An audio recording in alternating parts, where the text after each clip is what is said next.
जैसे ही युद्ध रुकने की आहट शुरू हुई, सीज फायर का ऐलान हुआ और युद्ध रोकने के लिए बातचीत शुरू होने की सुबुगाहट शुरू हुई, बाजार ने बिल्कुल रॉकेट बना दिया। निफ्टी नीचे से 2000 पॉइंट ऊपर जा चुका है। अब ऐसे में हम आप जैसे कई लोग हैं, मन में कई तरह के सवाल उठ रहे हैं कि ये जो बाजार में रौनक लौटी है, या सिर्फ इसलिए लौटी है क्या कि युद्ध रुक गया है, सीज फायर हो गया है, बातचीत हो रही है, युद्ध अब नहीं होगा, या फिर सीज फायर टूट गया, बातचीत टूट गई, युद्ध फिर शुरू हो गया तो वापस मार्केट नीचे जाने लगा क्या?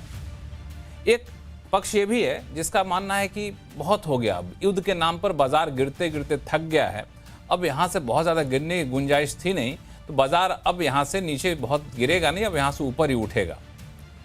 और इस बीच क्या हुआ कि कुछ एक सेक्टर ऐसे भी निकले जो युद्ध की वजह से बाजार गिर रहा था तो वो भी गिरना शुरू कर रहे थे, जबकि इनका कोई लेना देना था नहीं। इसलिए जो रैली आई ना, तो सबसे ज़्यादा उन सेक्टर के कंपनियों को शेयर में काफ़ी तेजी देखने को मिल गई है। तो अब आपके मन में हो रहा है कि यार पैसा लगाने का मौका है तो लगाऊं कहाँ? जो सेक्टर बार बार एक्सपर्ट कह रहे थे वो सारे सेक्टर तो भागे जा रहे हैं, उसका क्या करें हम लोग? और कई लोग ऐसे भी हैं कह रहे हैं कि मोटा कैश लेके बैठा था लेकिन बैठा ही रह गया तो मार्केट भागना शुरू कर दिया, अब क्या करें? तो ये सारे सवाल ऐसे हैं ना जो एक आम निवेशक के मन में इन दिनों चल रहे हैं। तो मैं आपको इन सारे सवालों का जवाब दूंगा। आप कह रहे होंगे भाई साहब आपका जवाब कैसे देंगे, आप मार्केट के तो बहुत बड़े एक्सपर्ट हैं नहीं। बिल्कुल सही कह रहे हैं, मैं लक्ष्मण राय हूँ और मार्केट के बहुत बड़ा एक्सपर्ट नहीं हूँ। लेकिन हमने आज अपने शो में मार्केट के कई दिग्गजों को बुलाया है जो ऐसे सभी सवालों का जवाब आपको देंगे।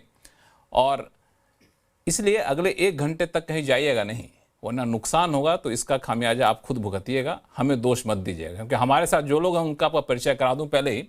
सुनील सोरडम साहब हैं जो कि जाने माने मार्केट एक्सपर्ट हैं। मिहिर वोरा साहब हैं जो कि ट्रस्ट म्यूचुअल फंड के चीफ इन्वेस्टमेंट ऑफिसर हैं। और साथ में जसप्रीत सिंह अरोड़ा साहब हैं जो कि इक्विंटिस रिसर्च एंड रैंकिंग में चीफ इन्वेस्टमेंट ऑफिसर हैं। आप तीनों मेहमानों का बहुत बहुत स्वागत हमारे शो में।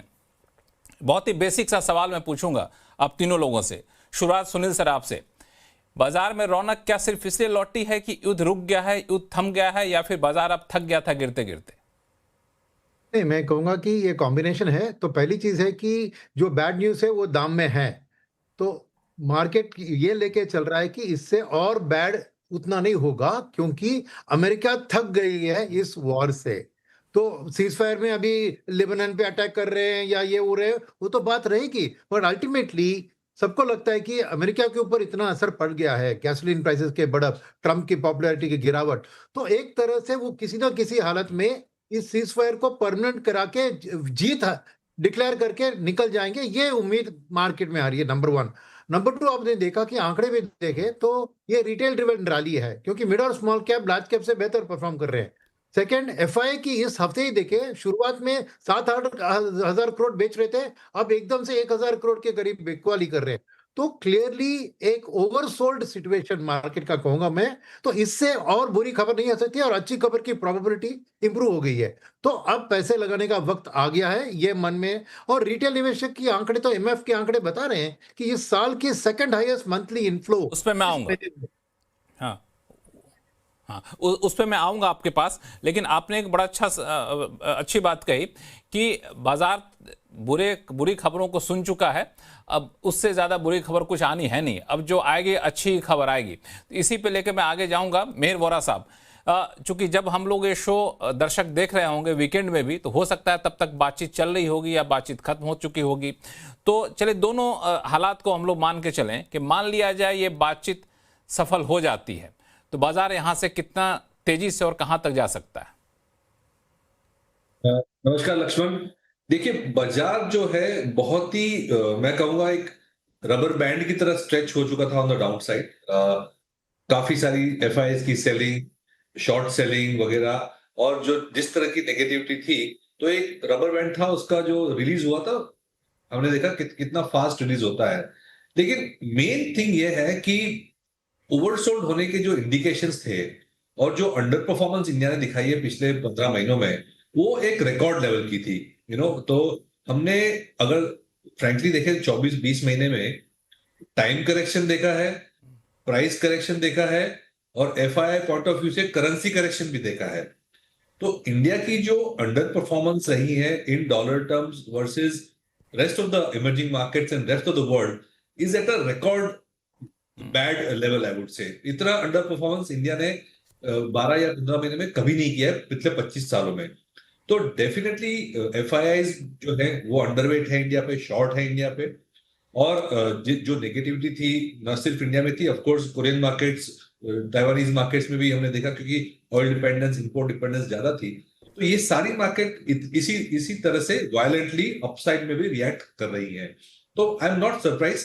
आज नहीं तो कल जब वॉर एंड होना था या तो सीज फायर होना था, तो इस तरह का रिएक्शन एक्सपेक्टेड ही था, जो बिल्कुल हो रहा है. नहीं, तो आपने बड़ा अच्छा एक्सप्लेन किया कि ये डाउन साइड में रबर बैंड की तरह था. तो रबर बैंड जब ज़्यादा लंबा खिंच जाता है, उसको छोड़ेंगे तो वापस से एक दूसरे पोजीशन पर जाता है, ओरिजिनल से और ज़्यादा पीछे चला जाता है. क्योंकि वैसा तो नहीं मार्केट नहीं कर रहा है. वो कर भी सकता है, क्योंकि जैसे अभी आपने किया कि FII फ्लोज को जिस तरह से डोमेस्टिक ने अब्सॉर्ब किया है, और लेकिन जिस तरह से नेगेटिविटी बन रही थी, लग रहा था कि ऐसा रहा तो SIP फ्लोज या डोमेस्टिक फ्लोज स्लो डाउन हो जाएंगे. लेकिन उससे विपरीत हुआ. आज जो नंबर्स आए म्यूचुअल फंड्स के, वो एक्चुअली बढ़े हैं, विच मीन्स दैट इन्वेस्टर का, जो रिटेल इन्वेस्टर का जो कॉन्फिडेंस अभी तक टूटा नहीं है. बाय ऑन द डिप्स वाला माहौल अभी भी बना हुआ है.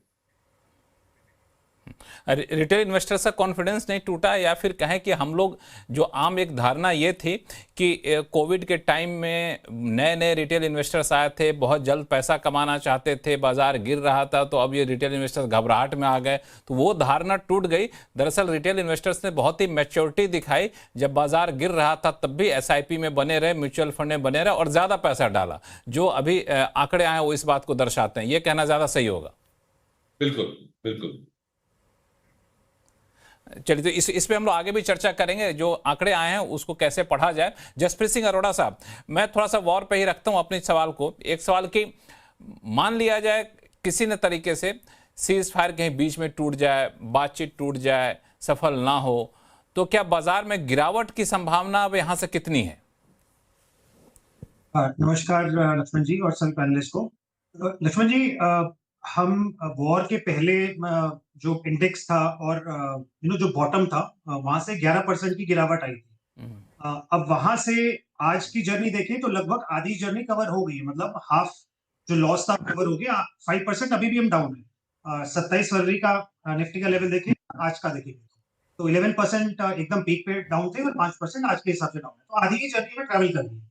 आधी जर्नी ट्रैवल इसलिए हो गई है, बाउंस बैक इसलिए हो गया क्योंकि अभी इंटेंट दोनों का क्लियर है. पहले तो यूएस का मतलब बहुत ही अलग लेवल की उनकी स्टांस था कि मतलब वो क्या कर देंगे, उड़ा देंगे, जला देंगे, धरती से नष्ट कर देंगे, मतलब अलग अलग लेवल का वो था.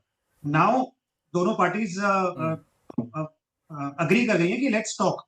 अब वो टॉक जो है, जो डिस्कशन है, वो आप 1 के 10 पॉइंट है कि 15 पॉइंट है और वो लेवल इंक्लूडेड है नहीं है, उसमें बहुत सारे इफ्स एंड बट्स हैं. उसमें वो कह रहे हैं यूएस मुआवजा देगी तो हम करेंगे, मतलब बहुत सारे इम्पॉसिबल चीजें हैं जो एक आम आदमी को भी पता है कि शायद पॉसिबल नहीं है. तो मेरे ख्याल से अभी थोड़ा सा रेंज बाउंड ज्यादा रहेगा मार्केट, विच मीन्स की 2% plus 2% minus till such time ये भी दब जाए. ये क्योंकि हमने बहुत सारी वॉर्स देख चुके हैं historically. Russia Ukraine to Israel तो पता नहीं कितनी जंग लड़ चुका है पिछले 3 सालों में. बट थोड़े टाइम के बाद एक बार ये Q4 की अर्निंग जैसे स्टार्ट हो चुके हैं ऑलरेडी. आज लार्जेस्ट आईटी सेक्टर कंपनी की जो कंपनी आई, रिजल्ट आए, और थोड़ा आईटी सेक्टर में जो हुआ है ग्लोबली, उसकी वजह से आईटी सेक्टर का इंपैक्ट आया है. तो इंक्रीमेंटली Q4 के अर्निंग्स, इंक्रीमेंटली और जो चीजें होंगी globally, earnings related, monsoon related, other things related, अभी ये अपना इलेक्शन के बाद डीजल पेट्रोल का कुछ भी होता है, वो ज्यादा प्रमुख ले लेगा compare to what is happening. अभी थोड़ा नॉर्मल बन जाएगा इनका जो डिस्कशन, क्योंकि इसका कोई अंत नहीं नजर आ रहा. राइट, ये तो फिर ऐसा है कि मतलब वो रोज सुबह शाम को देखो कुछ है, सुबह देखिए आप कुछ है. तो larger point 2-3% on a Nifty level, range bound. Stock level पे एक्शन बहुत ज्यादा रहेगा, and that is where fund managers and experts का ज्यादा रेलेवेंस रहेगा, जो कि थोड़ी मेहनत भी बढ़ जाती है. इसमें एक सवाल और आपसे पूछूं मैं, उसका फिर सुनील सर के पास जाऊंगा कि आपने बड़ा अच्छा एक्सप्लेन किया कि जितना मार्केट गिरा था 50% तो रिकवर कर गया, मोर लेस 50%।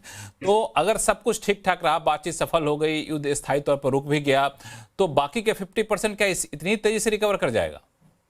कर जाना नहीं, चाहिए बाकी कुछ कंसर्न बने रहेंगे।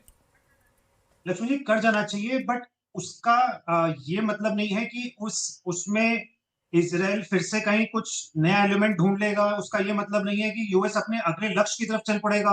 उन्होंने ऑलरेडी अपना वो दे दिया है, एक सिग्नल दे दिया। अभी ग्रीनलैंड है कि क्यूबा है, पता नहीं कहाँ-कहाँ जाके उन्होंने हमला करने का प्रेज़िडेंट को उठाना है उन्होंने जाके, राइट? तो हमें पता नहीं है, ये बहुत ही अलग हालांकि लेवल का माहौल है। तो वी डोंट नो ये जियोपॉलिटिकल जो सेटअप है कब जाके थमेगा और अगला मसला कब खड़ा हो जाएगा। तो I think we have to now prepare for a much turbulent world. Having said that, अच्छी बात सर इतनी ही है कि India is in a far better position in terms of debt profile, fiscal deficit, self sufficiency, जो भी मायने बोल लीजिए, और हमारी अपनी अर्निंग्स रिकवरी की अगर 15% नहीं है तो 12% है, 12% नहीं तो बच के 10% हो जाएगी। तो नेट नेट इंडिया स्पेसिफिक अगर फोकस करेंगे तो money making opportunities enough. Money making opportunity काफ़ी ज़्यादा है। हालांकि अच्छी खबर यह है कि रूस यूक्रेन वॉर में भी सीज़ फायर का ऐलान हो गया है, और अब यहाँ भी सीज़ फायर, अब क्यूबा और वहाँ पे ग्रीनलैंड में अगर होता है तो उसका वो इम्पैक्ट नहीं दिखेगा जो हम लोगों ने गल्फ़ कंट्रीज़ में देखा, चूँकि गल्फ़ कंट्रीज़ वाला तो पूरी दुनिया को तबाह करने वाला इम्पैक्ट था यहाँ पे, तो वो एक राहत की बात यहाँ पर है।